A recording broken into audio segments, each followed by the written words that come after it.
భద్రాచలంలో గంజాయి అక్రమార్కులు రెచ్చిపోతున్నారు. తెలంగాణ, ఛత్తీస్గఢ్, ఒడిషా సరిహద్దు ప్రాంతం కావడంతో గంజాయి అక్రమ రవాణా రోజురోజుకు మరింత పెరుగుతోంది. ఈ క్రమంలోనే పోలీసులు కట్టడి చర్యలపై ఫోకస్ పెట్టారు. బ్రిడ్జ్ సెంటర్ చెక్పోస్టు వద్ద 24 గంటల పాటు పోలీస్ బందోబస్తు ఏర్పాటు చేశారు. అయితే ముగ్గురు యువకులు బైక్పై గంజాయి తరలిస్తుండగా చెక్పోస్టు వద్ద ఆపకుండా పారిపోయారు. వారిని పట్టుకునే ప్రయత్నం చేసిన పోలీస్ బైక్ను ఢీకొట్టి మరీ పరారయ్యారు. ఈ ఘటనలో పోలీసులకు స్వల్ప గాయాలయ్యాయి.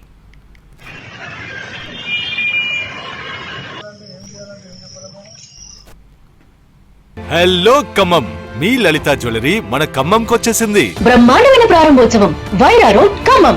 ఈ 8వ తేదీకి మీరందరూ తప్పకుండా రావాలి. ఇకపై మీ డబ్బులు తరుగులో వేస్ట్ కాకుండా నేను చూసుకుంటా. ఇంకొక మాట, ధరలు కంపేర్ చేసేది మీ బాధ్యత. డబ్బులు ఎవరికి ఊరికే రావు. భద్రాచలంలో గంజాయి అక్రమార్కులు రెచ్చిపోతున్నారు.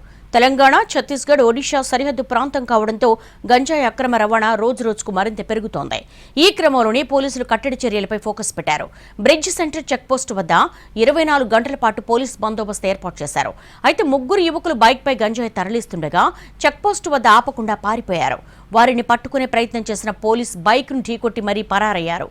ఈ ఘటనలో పోలీసులకు స్వల్ప గాయాలయ్యాయి.